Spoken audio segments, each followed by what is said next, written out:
This will be a short introduction into what is known as encapsulation, whereby you basically put your crawl space in a capsule. You encapsulate it. And it's done mainly for mold and mildew control, humidity control, and they're great looking systems. When I work in a crawl space that has an encapsulated system in it, it's very easy to work down there, but then I'm easily pleased. And the whole point of these encapsulation systems is not to please somebody working in your crawl space, but to take care of a problem. And that's where you have to be careful. So basically there's two encapsulation systems that are most prevalent. One is what I call a partial encapsulation,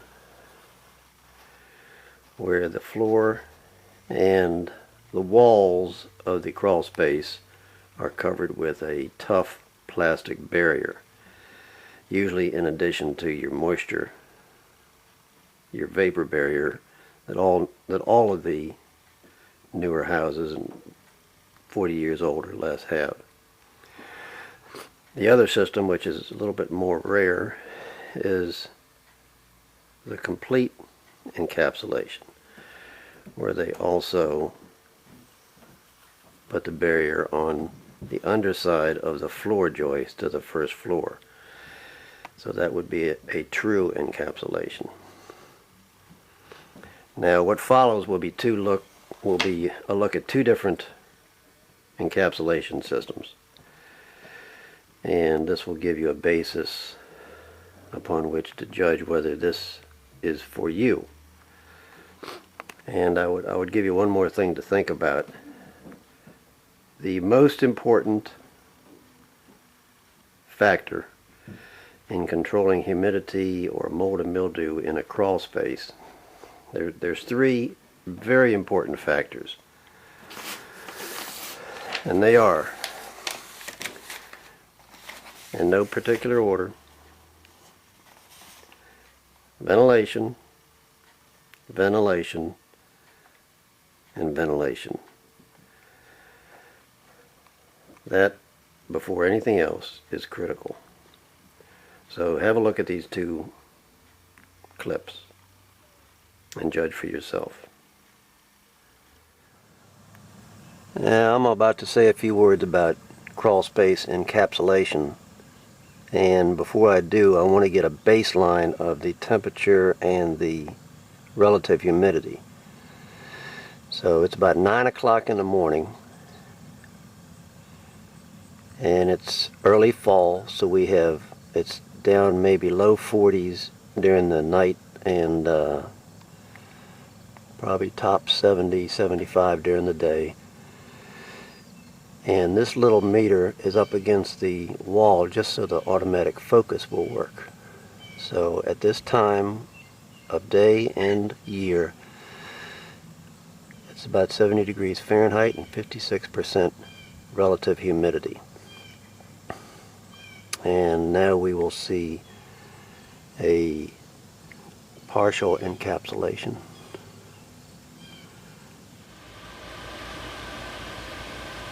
And now I'm in the crawl space. It's a relatively small crawl space because it's a cottage.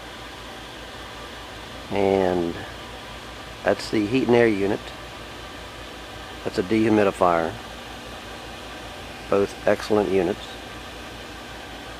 The white fabric is tough. It's clean. The installation of the plastic is first rate, right up against the wall. All the seams are sealed. And I would call this a partial encapsulation because if it were a complete encapsulation, the ceiling would be sealed as well. And you can imagine the difficulty of trying to make a complete seal with the utilities in here now, you just couldn't do it. So, and this encapsulation was done before the hot water heater and the air handlers were put in here. So once again, I'm going to put this up against some background so the automatic focus will work.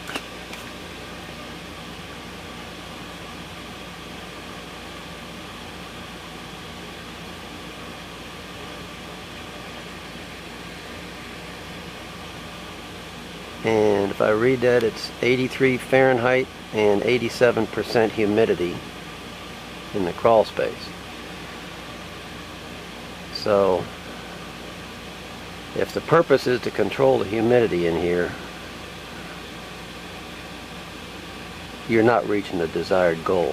Now part of that is due to the fact that there's a penetration right there.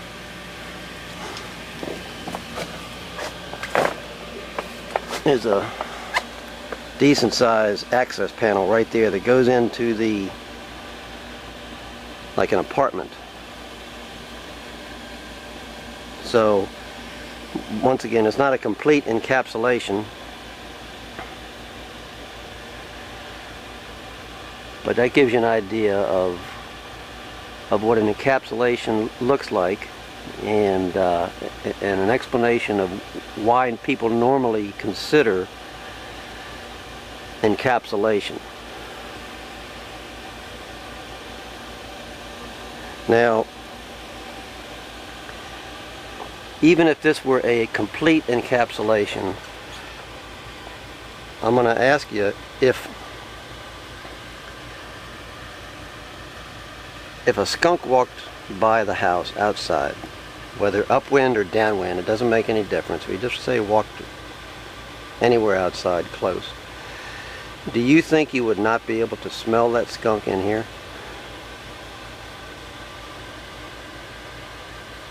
If a skunk walked by the house outside, no matter how complete the encapsulation, you would smell it in this crawl space. And that gives you some indication of how difficult it is to really get an airtight seal down here. If you were to get an airtight seal, then you'd have issues with stale air. So I don't know where this little clip will go, but this might give you some starting point if you're considering an encapsulation. And like I said, this is a relatively small crawl space, and you can tell the contours of the ground are fairly uniform. Over 95% of the houses, crawl spaces I've been in, would not come close to having the ease of installation that this did. There'd be piers, there'd already be utilities down there, there might be footer trenches, there's any number of things. So, like I said, this gives you a starting point, and we'll just see if we can't amplify it just a little bit in a later clip.